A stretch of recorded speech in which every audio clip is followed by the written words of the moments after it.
So, how do you be a good person? I mean, it's one of the big questions, right? One of the oldest ones we've got. Well, today we're going to dig into that. We're going to look at four totally different ways of thinking about it. Everything from some pretty heavy philosophy to a surprisingly simple everyday test. But before we get into all that, I've got a kind of weird question for you. What does your shopping cart, your grocery shopping cart, what does it say about you? I know, it sounds a little out there, but just trust me on this. By the time we're done here, you're going to see how that simple cart might be the best test of character there is. We'll circle back, I promise. Okay, so here's the game plan. First, we're going to talk about why arguments about morality get so intense. Then we'll check out a philosopher's hardcore rule that has zero exceptions. After that, we'll switch gears and look at a poet's 3 simple instructions for living a good life. And we'll wrap it all up by coming back to that shopping cart, the ultimate litmus test. All right, part 1. Why moral debates get heated. See, before we can even begin to debate what's right and what's wrong, we kind of have to understand what we're even doing when we use those words in the first place. And that leads us to this philosopher, Hare, and his idea called prescriptivism.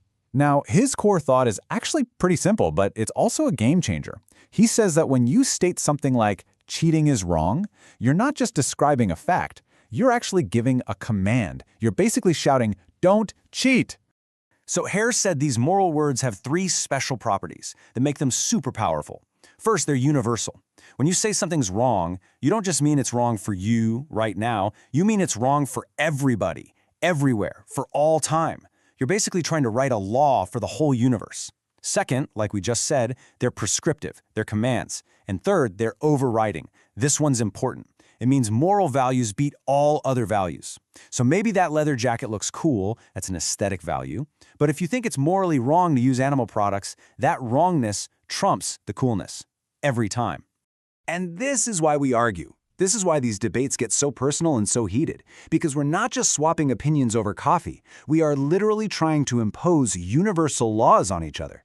We're commanding one another to live by our personal rulebook. Now, knowing this doesn't magically solve the argument, but boy, does it explain why there's so much fire. Okay, let's build on that and move into our second framework. We're going to shift from the language we use for morals to the actual actions we take. And for that, we turn to the one and only Immanuel Kant and his whole ethics of duty thing. So Kant's whole deal is something called deontology, which basically argues that some things are just right or wrong, period. The consequences don't matter. And he gives us what might be the most hardcore, no exceptions rule ever. It is always wrong to lie. Always. No ifs, ands, or buts. You might be thinking, always? Come on. So why was he so absolute about this? Well, for Kant, the most important thing about being human is our freedom, our ability to make our own rational choices. He called it autonomy. And when you lie to someone, you are snatching that away. You're deliberately hiding the truth they need to make a free choice. You're not treating them like a person, you are treating them like an object, a pawn in your game. Okay, let's make this real. Here's a classic dilemma. Your friend comes to you and asks, is my husband cheating on me? And you happen to know that yes, he is. Now, your gut instinct might be to lie, right? To protect her feelings, to spare her the pain. But Kant would argue you're actually doing something way worse. You're robbing her of her own autonomy. You're taking away her right to decide what to do with her life based on the reality of her situation. You're denying her the basic dignity of making her own choice. All right, so we've got Kant's super rigid, logical, duty-based system. Let's just take a hard left turn now to something completely different.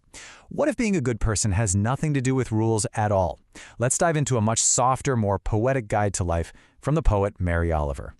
In one of her poems, Oliver gives these 3 beautiful, simple instructions for how to live. First, pay attention. And that doesn't just mean look at the pretty flowers. It means really see the world. And just as important, see the messy, wonderful complexity in other people. Second, be astonished. Find the wonder in everyday stuff. The miracle of existence, right? The taste of coffee in the morning. The way light hits a window. It's about nurturing that sense of awe. And finally, number 3, tell about it. This is the crucial part. It's about connection. Share that wonder. Share what you've seen. Because that sharing is what makes life meaningful. And Oliver's work is just full of this kind of quiet, powerful wisdom. I mean, this whole perspective, it's not about a strict code of conduct. It's about a way of being, a quality of attention and deep appreciation. It's such a fascinating contrast to Kant, isn't it? It suggests that maybe being a good person is less about following the rules and more about how we engage with the world's beauty and its sadness. And that brings us full circle to our fourth and final piece of the puzzle. This is where we take all that big, abstract theory and boil it right down to a single, tiny action that you might do every week. Yep, it's time to finally talk about that shopping cart. So a few years back, this little thought experiment just exploded online. It became this viral internet meme, but a really philosophical one. It's called the shopping cart test. And the argument is that this one small, seemingly meaningless act tells you almost everything you need to know about a person's character. Okay, so here's the theory. Returning your shopping cart to the little corral, it's an easy thing to do. We all agree it's the right thing to do. It's not hard, but here's the kicker. There is zero reward for doing it, and there is absolutely no punishment if you don't. You won't get a ticket, no one's going to yell at you. So the decision to return the cart or to just leave it in the middle of a parking spot, that decision is a pure test of your ability to do the right thing when there's nothing in it for you.